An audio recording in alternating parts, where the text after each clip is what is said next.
and welcome to the podcast to be named later here on the DK Pittsburgh Sports Podcasting Network. My name is Alex Stumpf. His name is Jarrod Prugar.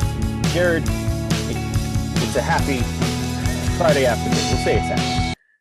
Yeah, it's weird. We're recording a little earlier today, or this week, which is nice. And you've now experienced 2 debuts on Roansy Day. I am very jealous. Who's the second debut on? Major League debut. You saw his AA debut. Okay. I see what you're saying. My mind went to I saw 2 players debut that day. I'm like, who else? Have I never seen this Cold Tiger fella that people have talked about? No, but yeah, I mean that was as advertised, man. I have very little to say about Mr. Contreras that I haven't said already. He's going to be an all-star. And I hope people realize that whenever I say that, they could go back to what I said about Pirates talk. I could say I like this player. I think he's got to be good. I think this player has the potential to be a major league player. I've never thrown that out for anyone. Not even Davis, not Cruz, but this kid has just unreal stuff. He might be the best pitching prospect in the system. No, and I agree. I mean, I've seen him pretty exclusively most of the summer when he was healthy, and if we talk all the time about Joel Hanrahan wanting to see him struggle, he comes out, shoves in his first major league appearance, and that's exactly what you want. I mean, that's what we've talked about before. It's getting him acclimated to the majors, getting that out of the way, and then next year, take off the reins and let's see what happens. Because obviously, this year was way different than what anybody ever expected, as far as recovery from last year, the lack of minor league games. So come in and get the training wheels off and let him go and see what happens in 2022. And I think he has the potential to be a really, really special pitcher at this level. Yeah. And I only got to see him in person twice this year. I got to see him in that AA debut, and I got to see him in his major league debut. I mean, I've watched video between, but seeing him actually live in person, I only got the opportunity to do twice. And both times I was really struck by this was a kid making his debut at a new level, and just how comfortable he looked there, how confident he looked out there, how he just attacked.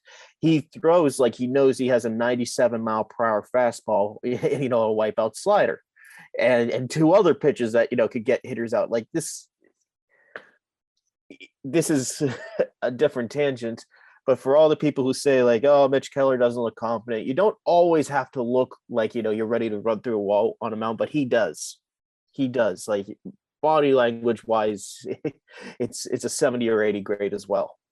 Yeah. And listen, the stuff obviously plays. That's not most important part. But yeah, he's confident out there. And I would say that he toes the line of confidence and cocky really well. And you know what? I'm excited to see what he's got, because I think the younger pitchers are really going to be where the bread and butter are for the Pirates, coming up with guys like Quinn Priester. And I would even lump Michael Burrows in there because of the performance that he's had this season. So, and then, Majinski is in AAA right now. He's got the call up to go from, it's been so weird. You go from AA to the majors, single A to AAA. It's been a weird year. Yeah, that's to get innings. But yeah, that did catch me a little off guard. Like, oh, okay, that's interesting.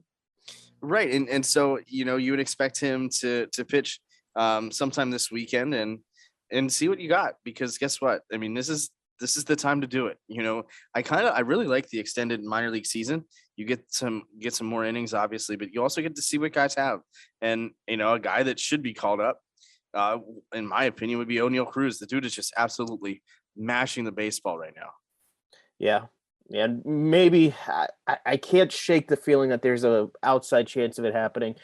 For record's sake, we are recording this on Friday afternoon, and all we know for sure is that Oneil Cruz is doing a Zoom with the Indianapolis club on Friday afternoon in the not so distant future. So this drops Saturday morning. I think we got a decent shot of him not already being a Pittsburgh Pirate at that point.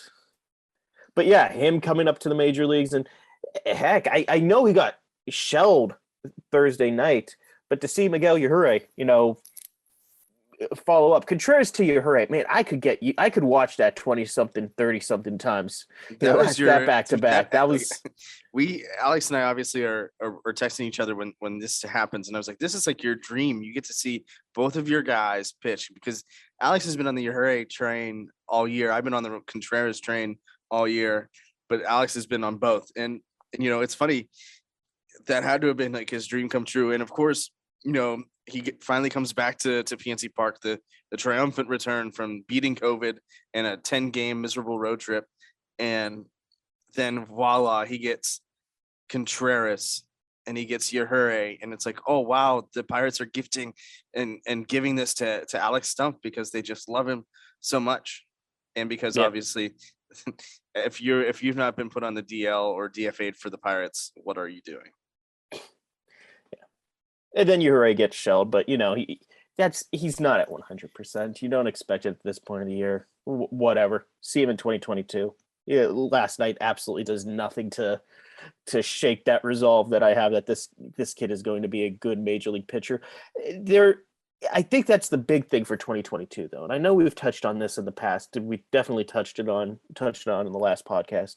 But just so many players this year we're just cycling through the Troy Stokes, the John Nagalskis, the Ildemaro Vargas is just, guys, waiver claims, whatever. Next year, I mean, there's always going to be some of that for every team, but next year there's going to be, Travis Swaggerty, there's going to be O'Neal Cruz, there's going to be a lot more Yajure, there's going to be more Contreras, there's going to be more Kranick. Like, there's going to be actually, with the exception of Contreras, who came up for literally 3 innings, so I could really, it's hard to really call it like a serious major league debut because he barely contributed to the MLB team. Like, who was the next best prospect who made their debut for this year for the Pirates? Was it Kranick?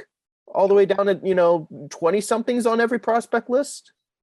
Yeah, I mean, was it Castro? 20 somethings also at best. Like, I mean, he wasn't even on a lot of radars at the beginning of the season.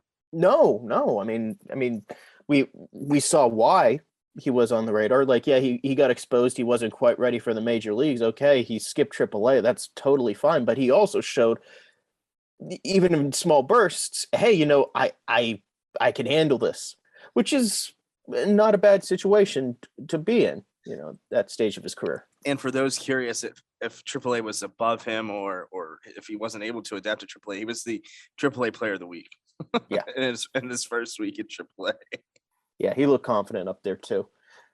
So of course, I think that's going to be the big thing in 2022. There's actually going to be like a real talent pipeline starting to come from Indianapolis between the Mason Martins and the Kanan Smith and the Jigbas and maybe the Hal Mitchells, just like a long list. We saw that group of 8 players that got promoted up from, AAA at that point. Some of them one of them was already in the majors. Almost all of them should be on major league radars next year. That's going to be more interesting. I don't know. This team lost 100 games next year. I don't see them doing it again next year just through virtue of they're actually going to be good, potentially young players. And that's the thing too, is that now there's competition. Like, let's be real. The AAA roster, the DFAs were because there's literally nothing there. Like, and maybe not literally nothing. And I mean, no, literally nothing players. There. You're right. I did see the play, and there's just nothing fun about Indianapolis up until this point. And I've seen, I mean, it's essentially the 2019 Altoona Curve team, and they were not a fun team to watch, and they were not good either. They hovered about 500, but let's be real here. Those guys got called up. They deserved it. But I think next year there's going to be a lot. I think there's going to be a lot more movement roster wise between double and AAA, single and AA, and AAA in the majors. And I think it's going to be deserved because now you actually have that competition, and you have that, when you have that compete and you have that ability to go out and say, hey, listen, Cole Tucker, like, you've got to step your game up because there's guys now that can take your spot, and they're ready now. Because what Ben Cherington always says, AAA is just like the majors. Yeah, or what Ben says is once you are in AAA, you're on the major league radar. Right. That's the right way to put it. Like, because I mean, if anyone can handle their own in AAA, there's a good chance they could at least, hum a few bars in the major leagues. You would expect so. Yeah. But speaking of the future, I sat down with Bradenton broadcaster Spenser Smith to talk about Bradenton's season, a low A champion season. So when we come back from the break, you'll hear my conversation with Spenser as we talk about the Bradenton Marauders' path to the playoffs and what it was like to beat the Tampa Tarpons for the low A Southeast Championship.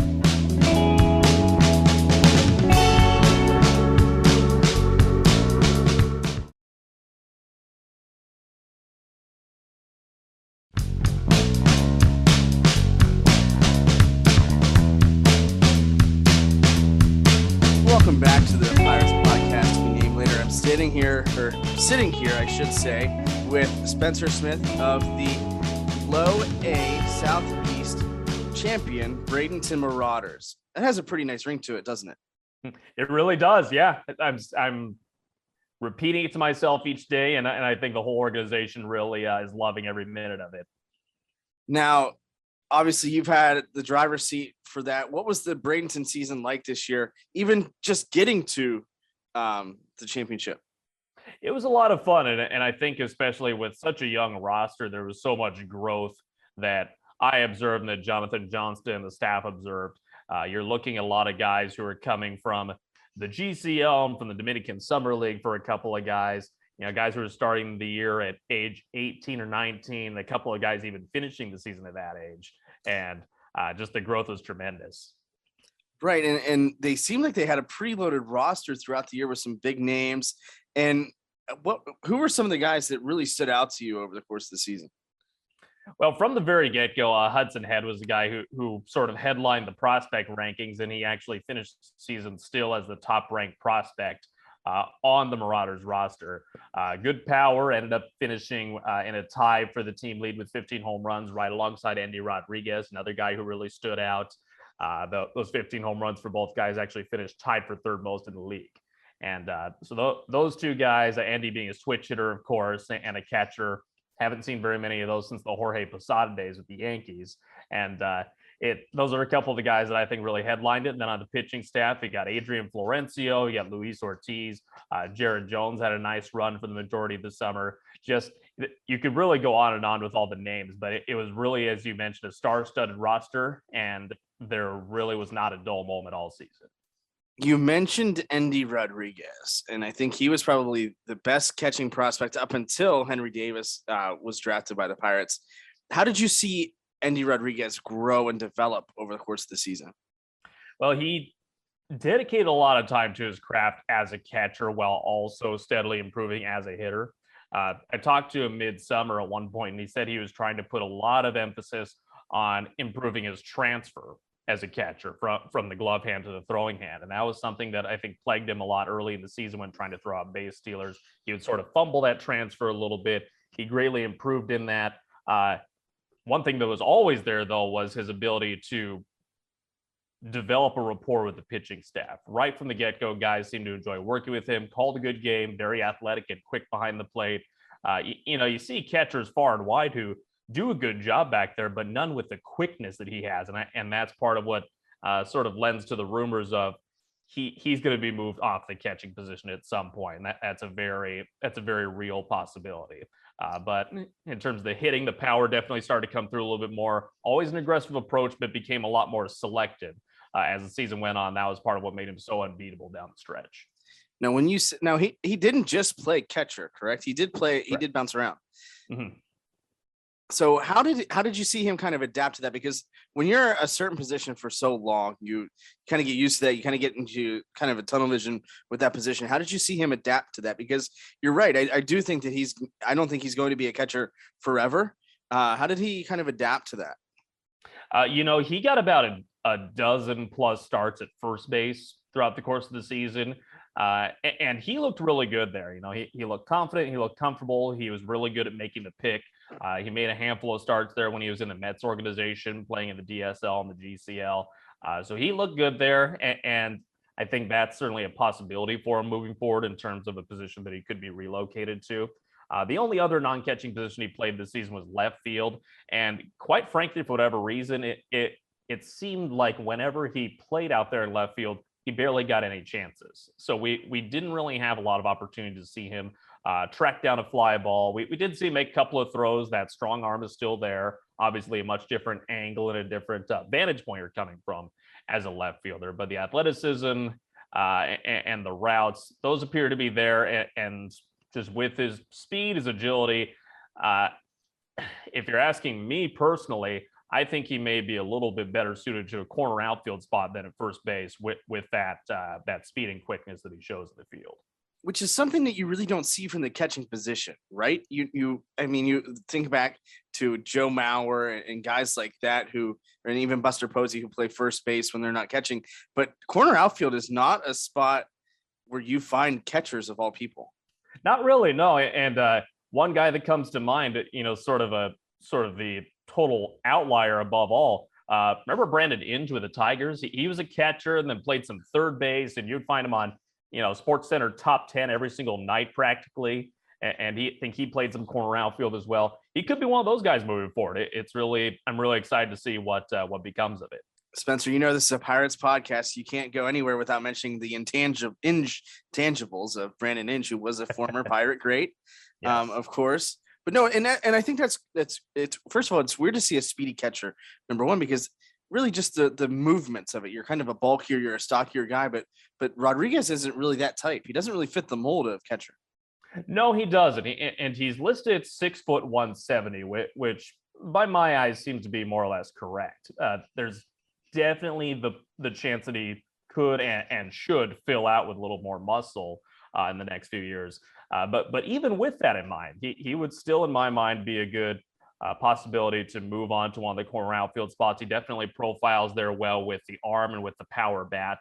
And so, yeah, it's once he adds that muscle and those home run numbers increase, he starts to hit even more extra base hits, which he led the league in extra base hits. So to see potential improvements moving forward is frightening if you're looking at it from an opponent's perspective. There's a lot to like about him and his future. Now, and he's still relatively young. So, there's still a lot of time for him to develop and physically mature, which is, I think, dangerous as well. Definitely, yeah. And he began the season as a 20-year-old. He's 21 now.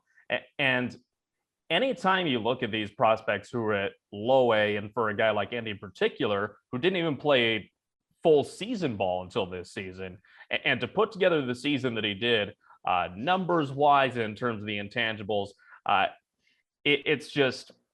it's sort of stimulating to see and to think of what he could do once he takes those next big steps. Let's say he goes to high A and maybe fairly quickly advances to double A if all goes well in his development.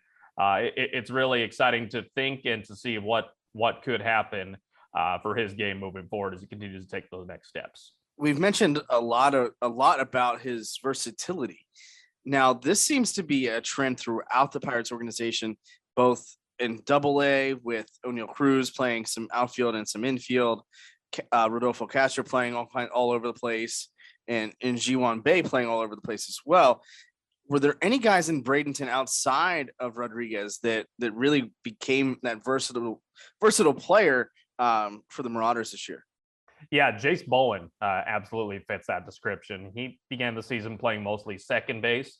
He was announced as an outfielder at the time he was drafted after playing most of his high school career as a shortstop.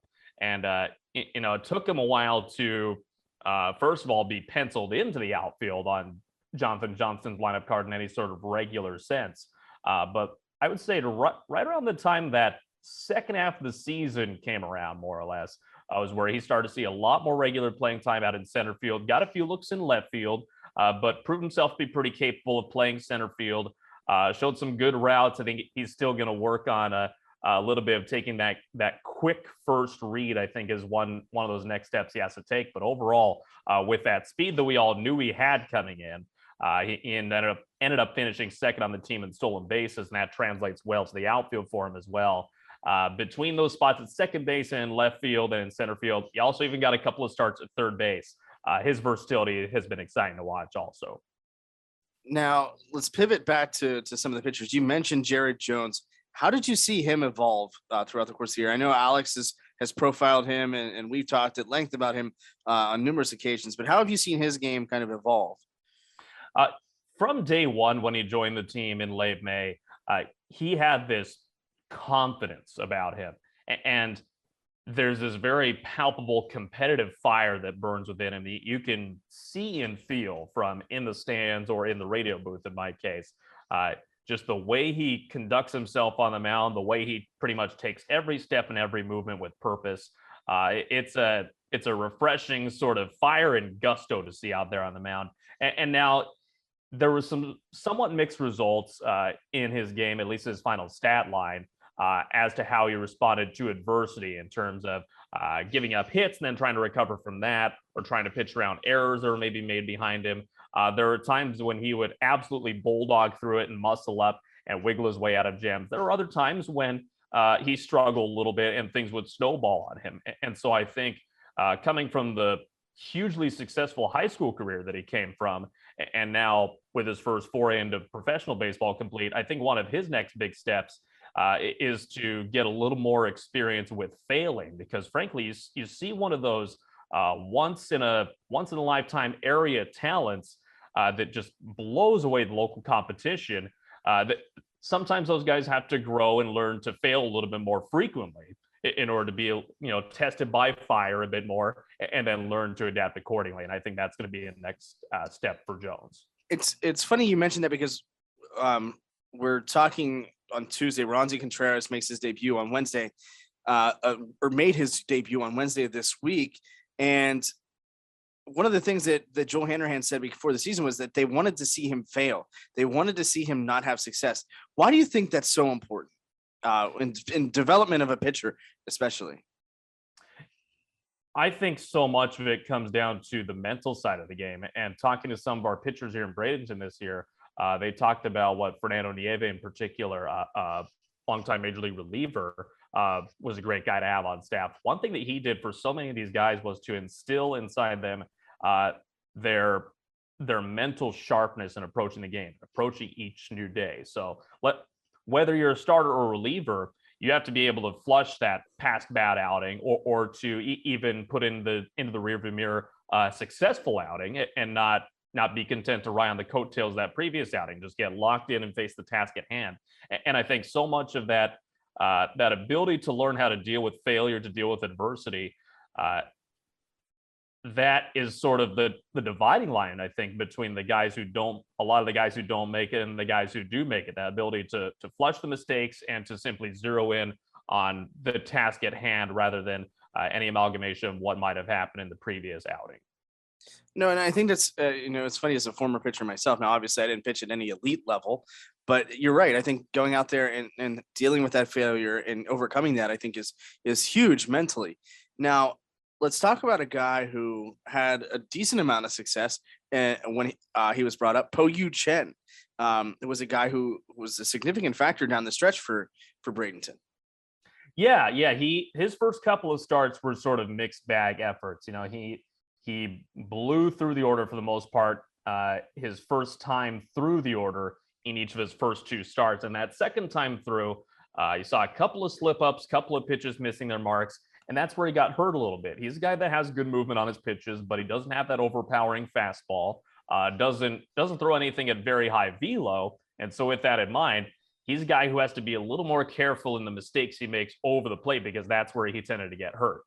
Now, the start that he put together in Clearwater, 7 scoreless innings in the Marauders' second to last road series of the season, that was absolutely phenomenal to watch. And I think there's a lot of that ahead of him in his future. There is something to be said for the fact that he was facing a slightly less experienced lineup. You're seeing a lot of Florida Complex League guys who had to come up and sort of fill in toward the tail end of the season for that Clearwater club. But that was sort of a nice little serving size of what I think Chen is capable of when he locates that stuff to the edges of the strike zone, pinpoint command of where he wants to put those pitches. When he's on, he is on. And I think moving forward into 2022, expect to see a lot more of that from him now that he's gotten his feet wet at the full season level. No, and I think he's a guy to watch out for. He's 19 as of right now. He's 6'2", 187 pounds. to me, that's a frame that he's going to grow on. And I think that's going to be huge for his development as well. Because I would imagine he'll start in Bradenton and work his way up to high A next year if my mind is working in the right way. Absolutely, yeah, and that could be the case with a lot of the guys who ended the season as teenagers. There may be that little that theory or that frame of mind where I know Sherrington, the player development, may decide to bring those guys along a little bit more slowly, especially the guys who maybe had any considerable stretch of struggle at any point during the season. But that being said, even if some of these guys do make sort of a semi-repeated level starting the season back in Bradenton, that's not to say they won't push their way up at least one more level later on next season. Right. And I think that's something that Charrington and company have been kind of deliberate about, is the promotion and keeping teams together. And I think that paid off in a big way in Bradenton, obviously with the championship. Yeah, definitely. And one thing that struck me about comparing the Marauders and other teams in the league, this Bradenton roster largely stayed intact, at least talking about the core. There were inevitably some changes that went on, especially with the pitching staff. There was a little bit of shuffling that went on the pitching side. But looking at so many of the guys in that starting lineup who were there from wire to wire, Jace Bowen, Michael Escoto, Dario Lopez, Ernie Ordonez almost the entire season, Andy Rodriguez. There definitely is something to be said for keeping cores of guys together. And I think you actually saw that in Altoona a little bit also for a lot of the season. Guys like Mason Martin and O'Neill Cruz and Rodolfo Castro. There's something to be said for that. And I think that can certainly have its benefits. I think that was a little bit of that playing forth in Bradenton to finish the season. No, and let's talk about that championship. At what point did you think this could really happen? You know, are you talking about it within once the championship series started? Both. We can talk about both. Because obviously the team that they put on the field in Bradenton, I thought was really good all year. But obviously it takes a long time to get to where they got to. Yeah. You know, I was actually over these past couple of days writing a little season recap story, and that sort of affords you the ability to reflect and look back on the peaks and the valleys and the turning points. The first major turning point that I saw was a 9-game winning streak from late May and early June. 6-game sweep of Palm Beach, then the first 3 games winners against Dunedin. That sort of showed the first spark of, I think, what this team is capable of when it gets hot. And from then on, they rolled the 5 consecutive series wins. And all season, once the season came to an end, only 3 series losses all year. And so I think pretty much from start to finish, this team showed that they can not only blow out the opposition on occasion, but showed a good resilience in sort of weathering some early damage. There would have been like some early 2 or 3 run deficits in the early innings. You would see this team push back, especially in the middle innings, which if you were to look at sort of the run tallies by inning throughout games this season, the middle innings were really where the Marauders sort of lived and loved to hit. So once that 9-game winning streak happened and then set off that 5-game series win streak, that was really when it set off the alarms of, okay, this could be something really incredible here. Now you get to the end of the season, and this year was a little different. They played the teams with the 2 best records in the low A Southeast. They finally they get to play each other in a 5-game series. At what point during that did you realize, well, this is actually going to happen? Right in game 1, when Adrian Florencio was mowing down these big bats, you're looking at a Tampa lineup of Jason Dominguez and a powerful Anthony Garcia, Trey Sweeney, the Yankees' first-round pick this year out of Eastern Illinois. This was a lineup that struck fear into the opposition for pretty much the entire final third of the season. And you know, the Tarpons built that early advantage in the league with guys like Anthony Volpe and Josh Smith and Trevor Hauber. A couple of those guys got promoted, a couple got traded away in the Joey Gallo deal. But they just reloaded. All these guys came up from the complex league later in the season, and they just picked up right where those guys left off. And so in the final 3 games of the regular season series in early September, these guys were knocking the ball out of the yard left and right. The Marauders and Tarpons combined for 31 home runs in that 6-game series to kick off September. And to see the way that Adrian Florencio absolutely silenced those bats over 6 strong innings, in game one of the championship series, and knowing what Luis Ortiz was capable of as he readied for his starting game two, that was sort of an early indicator that, okay, this staff is capable of handling this powerful lineup. And the Tarpons pitching staff, frankly, down the stretch of the regular season, was not one of the best in the league. And so we pretty much had a good idea from the get-go of the series that the Marauders bats would jump all over them in that regard. How impressive were those bats down the stretch there for Bradenton? Very. I mean, at the tail end of August was where we probably saw one of the best stretches of offense I've seen in my broadcasting career, really. A 22-5 win in Fort Myers on Sunday, August 29th. Those 22 runs were a franchise single game record. And the Marauders actually scored at least one run in 7 of their 9 innings at the plate that day. That was about a 4-hour, 10-minute game on a Sunday, as the baseball gods would tend to put on you. And then the following Tuesday against Tampa, a 19-8 win. So that's a 41 spot over a 2-game stretch for the Marauders. And those were a couple of outliers, granted, but just sort of the amalgamation of this offensive talent coming together and firing on all cylinders for a team that had really done so all season. If you were to look at the team offensive totals from the Low A Southeast this year, Tampa led in just about every category. Who was right behind them in just about every category right behind them? The Marauders. You know, batting average, home runs, on-base percentage, slugging percentage, OPS. Pretty much everything under the sun, the Marauders were right on their tail, and for good reason. It showed. Now, that championship winning game, what were the emotions like? What was that like for you from your point of view, from your perspective in the radio booth?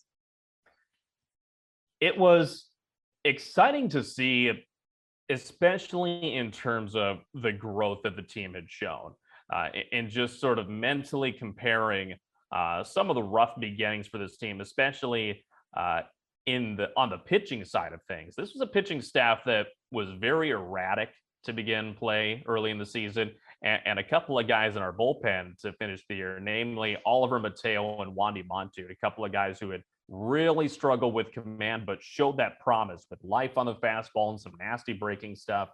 Those were a couple of guys who really led that bullpen effort.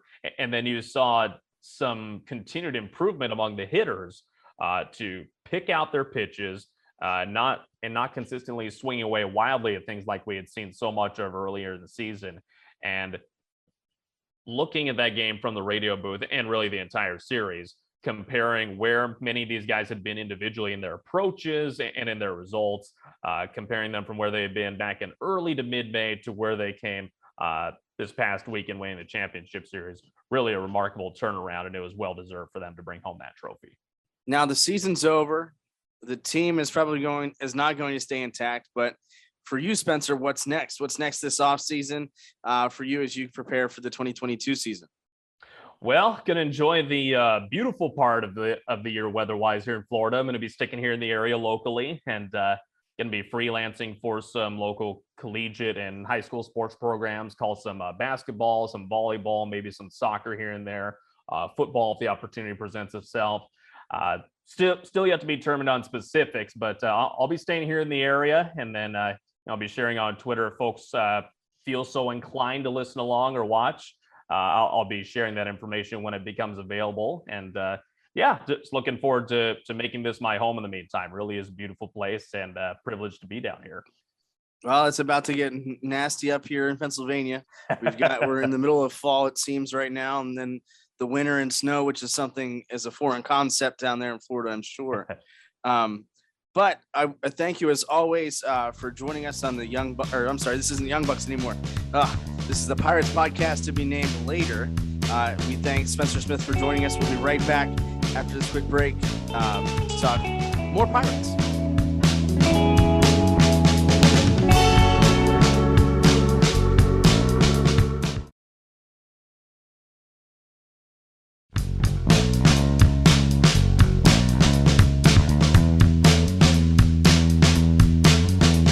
Welcome back to the podcast. Thank you again to Spenser Smith for coming on for a little bit. Front of the podcast. That's twice. He's our first repeat, offender, isn't he? That's right. Or that was Young Bucks. So that's technically the first to appear on both, as I lose my ability to speak. That's right. Well, and listen, if you heard me misspeak there, I did call it Young Bucks. I was like, whoa, this is weird. But this is the Pirates podcast to be named later. So yeah, I mean, listen, we talk about the success in the minor leagues all the time, and that's a good thing. And I was on Corey Geiger's radio show. Corey Geiger covers Penn State football along with me for DK Pittsburgh Sports now, and he has a local radio show, Sports Central in Altoona, Pennsylvania, which is where I'm located, of course, just minutes away from PNG Field. And we talked about whether the success of the curve is dictated on record or prospects that get called up. And, it's a very heated debate. It's a very interesting conversation because in the minors, records really, I mean, yeah, winning is great and all these things, but, as long as you get, for businesses, the business of minor league baseball, as long as you get butts in seats, that's what matters. Prospects, yeah, you want to have a fun team. You want to see them play. But for as good as the prospects were in Altoona, the results were almost equally as bad. Yeah, and I don't know. This is something that John Baker and I, the director of player and coaching development, talked about. He said, especially this year in the lower levels in particular, and I guess you could count Altoona into this because a lot of those guys weren't at the alternate site last year besides, the Cruz and Mason Martins. It's you want to have that sense of camaraderie, that sense of, learning to win together. And, Bradenton, a lot of those guys are new to the organization. They didn't get to play together as a unit in 2021 or 2020. They win a championship in 2021. Greensboro, same situation. They go to game 5. They end up losing, but they go literally as close as you could get to winning the championship. Successful season there. Also through there. I don't know. If you win, especially at the lower levels, you usually win with good young prospects, guys who are in your top 30, your top 20, maybe your top 10. Like that Greensboro team, you know why they were good. They were good because they had the Pigueros and the Gonzaleses and the Majinskis and the Priesters. And, that's why that was a good team. It wasn't because, they had a bunch of 25, 26-year-old guys just hanging on who hit 30-something homers, this year. No, right. And listen, the team aspect is very important. I think people kind of take that with a grain of salt because you talk about these highly touted prospects all the time, but it's just one of those situations where the team aspect does matter. And you look at the major league level when the Pirates are good. We're recording this in the 8th anniversary of the blackout game and Guaida dropping the ball on the mound at PNC Park.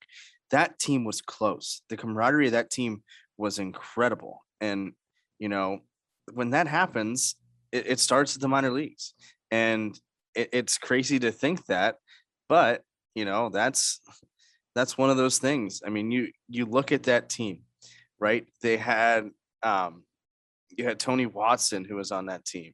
You had all those guys and Josh Harrison and guys like that stuck together. And when that happens, good things happen. Jordy Mercer even.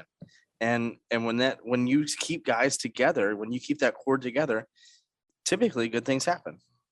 Thank you so much for listening to the podcast to be named later here on the DK Pittsburgh Sports Podcasting Network. If you haven't already, subscribe wherever you find fine podcasts for not only us, but for all the good shows, great shows that we have here on this channel. Jarrod, any last words? The season's almost over.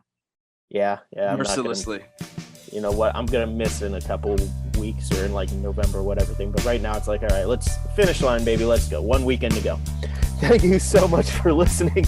We'll talk again next week.